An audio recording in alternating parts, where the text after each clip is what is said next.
I'm thinking of having her to marry my son. You can't have children, can you? That's why I was against marriage, to marry an older woman like you, my mother-in-law said with a smile. A younger woman sitting beside her, the most important person, my husband, just sat silently next to this young woman. I'm so fed up with his in-laws' family. I had left in a huff, but to my surprise, I regretted it immediately and sought to reconcile. Regret fills me as I ponder on the disastrous choice I made marrying into such a family. My name is Olivia, and I am 38 years old. I met my husband Sam, who was 8 years younger than me, through a friend's introduction. I hesitated to date him because of the age difference, but he passionately declared, "Age doesn't matter." I love the person named Olivia, and we began dating, which eventually led to marriage. About 6 months into our relationship, considering my age and the possibility of marriage, he decided to introduce me to his parents. His mother opposed our marriage because of the age gap. I thought you'd bring a young, cute bride when you said you were introducing a woman you're considering marrying. Oh dear, 38 years old, Sam. I mean no disrespect, but reconsider. Younger women are better, she said to Sam in front of me. My father-in-law stepped in and said, "If Sam thinks it's good, then it's good, isn't it?" Sorry about my wife's rude comments, Olivia, and we managed to obtain approval for our marriage. My father-in-law was a man who would diffuse the harsh words of my mother-in-law, giving the impression of a non-confrontational person. However, once we got married, he often turned a blind eye, which was disappointing. Sam's family was a well-known line of landowners in our small town, and my mother-in-law boasted about it endlessly, even though, technically speaking, she was not a blood relative of the family. She had married into it, just like me. This is an affluent family, and Sam, being the golden boy, has a dreamy, otherworldly charm.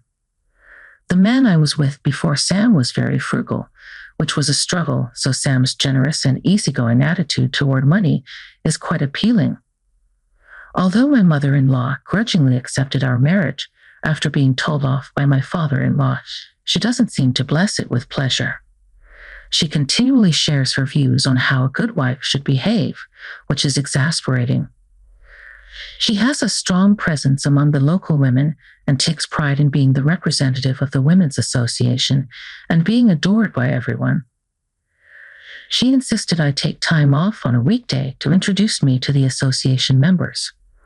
According to her, it's crucial to make a good impression on these people.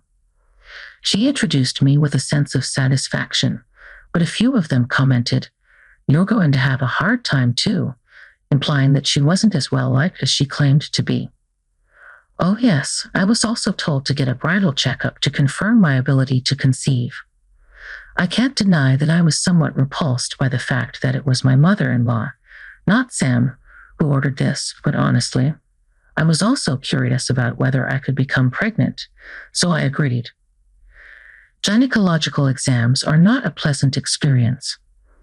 Despite being services for women, I wish there was a way to have them without discomfort. Is it just me who finds the waiting time for the examination while seated on that chair incredibly torturous? Overcoming such pain, the results of my bridal health check were good. I felt relieved at the doctor's words. "You're fine." Sam seemed to be worried deep down, and he looked relieved when I told him the results.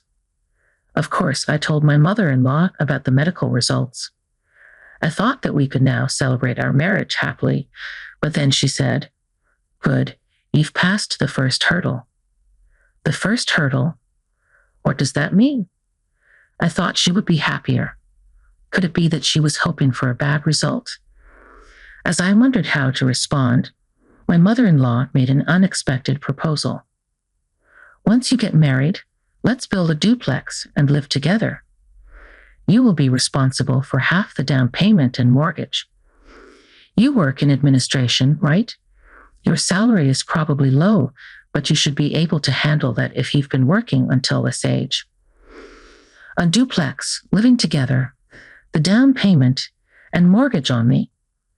I was confused by this sudden barrage.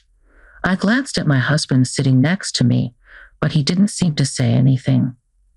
Come on, help me out. About living together, I haven't heard anything from Sam.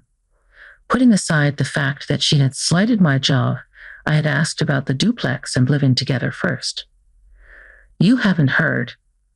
Oh, Sam must have thought it was too obvious to say such a thing. That's not good. We've always said that when Sam gets married, we'll share a house here and live together. I was chilled. Always is she saying that she brainwashed Sam by repeating it over and over. That's right. That's what I had in mind. What, you didn't hear about this? Why are you admitting it so easily? I'm sorry, but I wasn't aware of this matter, and I can't decide without discussing it with Sam. So, could you hold off on it for now? Saying that, I left my in-laws' house. Later, when I confirmed with Sam, he said that after marriage, he was planning to build a duplex on his parents' property and live with them. I was angry that I hadn't been told, but he said, Sorry, I forgot to tell you. I now think I should have decided not to get married. At this point, Sam is kind and handsome, and I thought that given my age, I wouldn't be able to meet someone nice if I let him go, and I went down the wrong path. Now I would sure be furious that he brushed off the matter of living with his parents as, I forgot to tell you, but at the time, I was charmed by Sam saying, I'm sorry. I must have been lured by the bait of marriage and had my head in the clouds. As a result, I ended up building a duplex as my mother-in-law wished, and I started married life by bearing half of the down payment and mortgage. Half a year after our marriage, I got pregnant. Just in case, I kept it a secret from my in-laws until I reached a stable period. I thought there might be a chance that something could go wrong. Once I was stable, I reported to my in-laws. Of course, they were overjoyed and were already discussing what to name the baby. They naturally expected it to be a boy, but we still didn't know the sex, so we can't say for sure. There is pressure, but it's nice to be able to make them happy. Taking precautions, I was suggested to quit my job, but since I'm helping out with my family's business, I have a somewhat flexible position. I decided to continue as long as I'm not overdoing it. My pregnancy was going smoothly, and I started to feel the long-awaited movements of the baby. The sensation of a tiny life stirring inside me is somewhat mysterious yet filled with happiness. I am filled with gratitude for the joy of being born a woman and experiencing this joy. My husband Sam and my in-laws look forward to the baby's growth every time I go for a checkup, and I am eagerly waiting for a child's birth. I have a feeling that my relationship with my mother-in-law will significantly improve once this child is born. One day, when I felt like every day was sparkling, I noticed that the baby's movements were getting weaker. I was consumed with a sense of indescribable anxiety and rushed to the hospital. The doctors told me something was wrong with the baby. Why? How? I was living my life as usual. What did I do wrong? Fear overcame me because of the risks. I was hospitalized right away. Despite the doctor's efforts, my child embarked on a journey to heaven. Just a few more months, and I could have met my child. Why did it happen so suddenly? It was just yesterday when the baby was moving energetically inside me. Was it my fault? As I cried in sorrow, the words from my supportive husband hit me hard. How long are you going to cry? It's over, isn't it? Crying won't bring the baby back. Stop crying. I was stunned. What was he saying? Our child has just passed away. Despite being surprised by this cold side of Sam I had never seen before, my shattered mental state left me no choice but to remain silent. Then came the day of my discharge from the hospital. Sam didn't come to pick me up. I mustered a smile and assured the nurses who were worried about me going home alone that I would be okay. When I arrived home by taxi, I was greeted by Sam, my mother-in-law, and an unfamiliar woman. Welcome back. It's a shame, isn't it? Said my mother-in-law with a strange smile. Yes, I responded and took a seat on the living room couch as suggested. The seating arrangement was odd, with my mother-in-law and the woman sitting across from me on a bench and Sam sitting next to them, not making any attempt to comfort me or make eye contact. Then my mother-in-law spoke. We've discussed this with Sam, but you can't have children anymore, can you? We don't need a daughter-in-law who can't produce an heir, so we thought we'd have this girl marry Sam. Being confronted with such words when I'm still recovering from the shock of the miscarriage, tears welled up in my eyes, but I had to stay strong. Reminding myself that crying would be admitting defeat, I kept my head down, unable to lift my face. In the face of my despair, my mother-in-law continued mercilessly. Well, if you were saying that you're willing to earn a living for our family instead of having children, we might consider keeping you. What will you do? Will I be able to support their living if they leave me behind? What on earth are they talking about? Without thinking, I raised my face to look at my husband. As our eyes met, Sam quickly averted his gaze. Next to him, a woman who seemed triumphant was staring at me. I remembered her as Sam's childhood friend. She was introduced to me at our wedding. Seeing that my husband wouldn't even meet my eyes, I thought to myself, he's not on my side. He's not going to help me. A cold breeze swept over me from the top of my head, and strangely, my mind became incredibly sharp. During my hospitalization, they must have had their discussions. They are planning to oust me, the woman who can't bear a child, and bring a younger wife into this house to bear an heir. If I stay here any longer, I will only get hurt. There's absolutely nothing good for me here. I finally understood clearly. So I said, I understand your stance, Sam. Let's divorce. Please live happily with your new wife. And so I left the house, returning to my family home. My parents, surprised but warm, welcomed me. They were aware of my miscarriage, so they were outraged by the cruelty I had to face so soon after my discharge from the hospital. It was a relief to see a warm reaction after such a long time, and I ended up crying a lot that day. I fell asleep from crying, but the next day, my mother-in-law and husband, who had chased me out with such cruelty the day before, showed up at my family home. At first, my mother responded normally, but when she realized who they were, she refused to deal with them. Then they began incessantly ringing the doorbell, shouting, "We revoked the divorce. Come back now. Actually, my family runs a barbecue restaurant. It is a renowned shop that handles a globally famous brand of beer. Many celebrities and athletes come to eat at this tasty place. However, my husband's family is an old, respectable family. They had a negative image of my family, thinking their family runs a barbecue restaurant. They had this old-fashioned belief that running a restaurant was a shady business and thought our family background was poor. We had invited them to dine once before the marriage, but they declined, saying, 'Beef.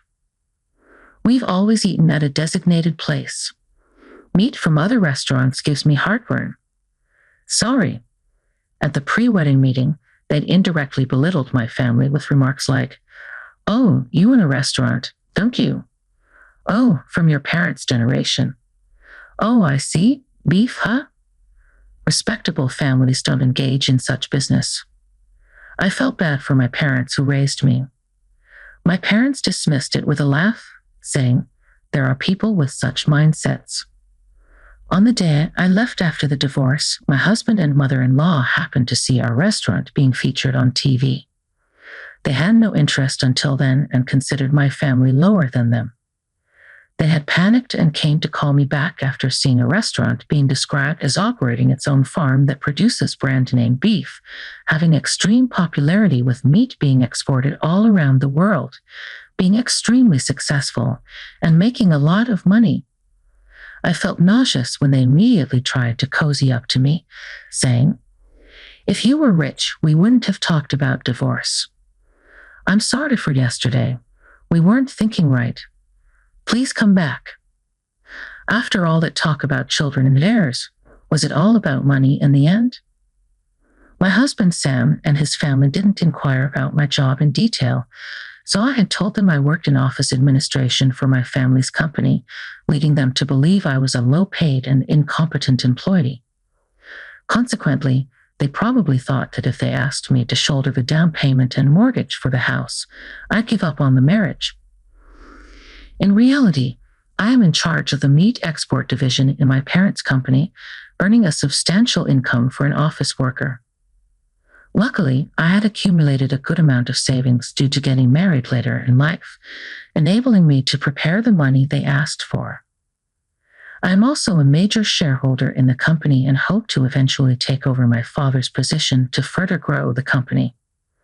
They had never shown even the slightest interest or asked me about this until it was highlighted on TV, changing their treatment of me overnight. They incessantly talked about wanting kids, but it turns out money was their primary concern. I am simply appalled by their shallowness.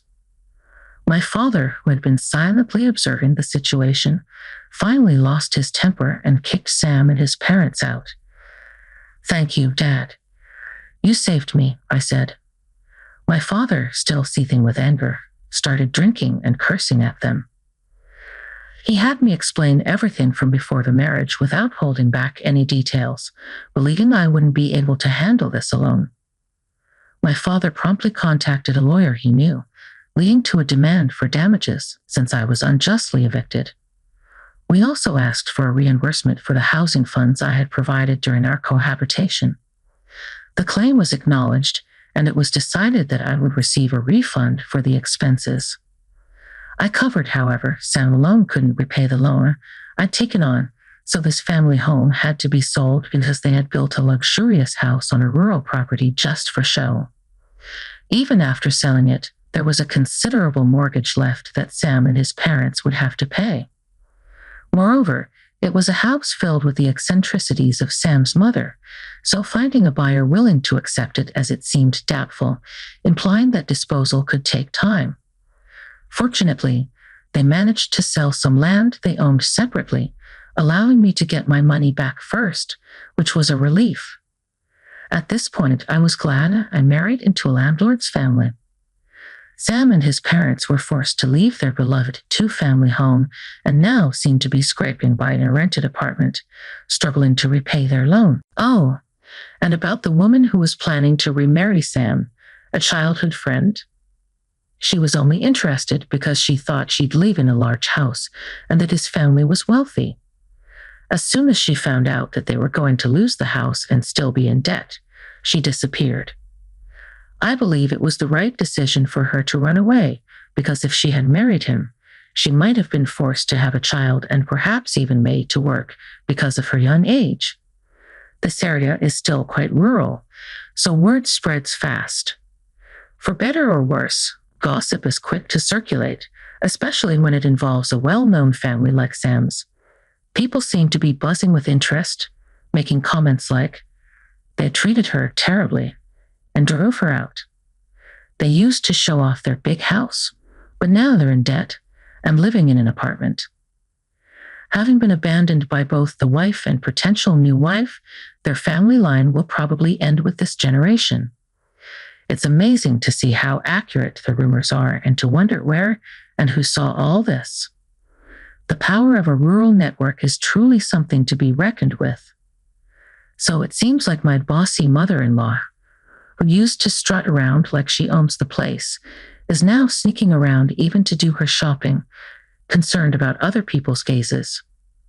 My parents told me, "We told you not to marry into a family that would insist on testing whether you could get pregnant before marriage, didn't we?"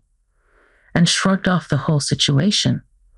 They even consoled me in a strange way, saying, "Oh, Olivia just rushed into marriage a bit. Don't worry about it. It's fine if you stay home all the time." They tried to be considerate in their own way. We had our share of troubles being kicked out, going to court, but I can tell that they are happy to be able to live with their daughter again. I am grateful for my parents' warmth. It seemed as if I was just dreaming or seeing a nightmare about my married life. That I'm living freely now. I might have a divorce under my belt, but I'm still in my 30s. I haven't given up on marriage. Once things settle down, I plan to work hard to find a new partner. But, well, until I find the next right person, maybe I should spend a lot of time doing good things for my parents.